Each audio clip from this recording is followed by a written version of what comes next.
Hello mga peeps! So eto na nga, may isi-share ako sa inyo na recipe na pwedeng pang keto diet. Disclaimer lang, hindi ako nag-keto diet kasi kita naman sa katawan, diba? Napanood ko lang kasi ito at medyo natakam ako at dahil gaya-gaya ko, syempre itry natin. Gagamit tayo rito ng Miracle Noodles or Shirataki Noodles, 200 grams per pack ito, dalawang gagamitin ko. Yung sa napanood ko, pinakuluan niya pero eto, i-rinse ko lang. Lahat ng mga sangkap na gagamitin ko rito ay na-search ko sa Google at sinabi keto-friendly naman. Pero syempre, hindi naman ako masyadong maalam dyan, kaya kung magaling ka at alam mong hindi ito keto-friendly, isisihin mo si Google. Charis. O di kaya magsumbong ka sa barangay. Ang hirap talaga mag-voice over kapag may pinagdadaanan ka kasi nang dadamay ka pa. O eto na nga, ginisa ko lang yung bawang sa butter at nilagyan ko yan ng heavy cream. 2 cups ng heavy cream yan. Pwede ka rin gumamit ng all-purpose cream. Nilagyan ko rin yan ng 5 slices ng Swiss cheese at pinatakan ko ng kaunting chili flakes para may kaunting sipa lang. At pagkatapos ay sinunod ko na itong Miracle Noodles para manuot talaga ang sarap at dyan ko na siya pakukuluan hanggang sa matuyo ang ating sauce. Nilagyan ko rin po pala ito ng parsley on top kaya ito na luto na siya at tikman na natin. So, ito na yung pasta natin na para sa kunya-kunyari ang keto.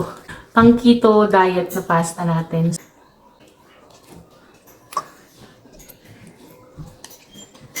Ang creamy niya kasi ang dami kong nilagay na sauce.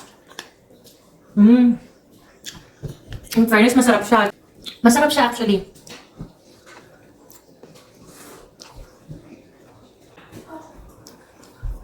Yung noodles niya, parang kang kumakain ng nata de coco.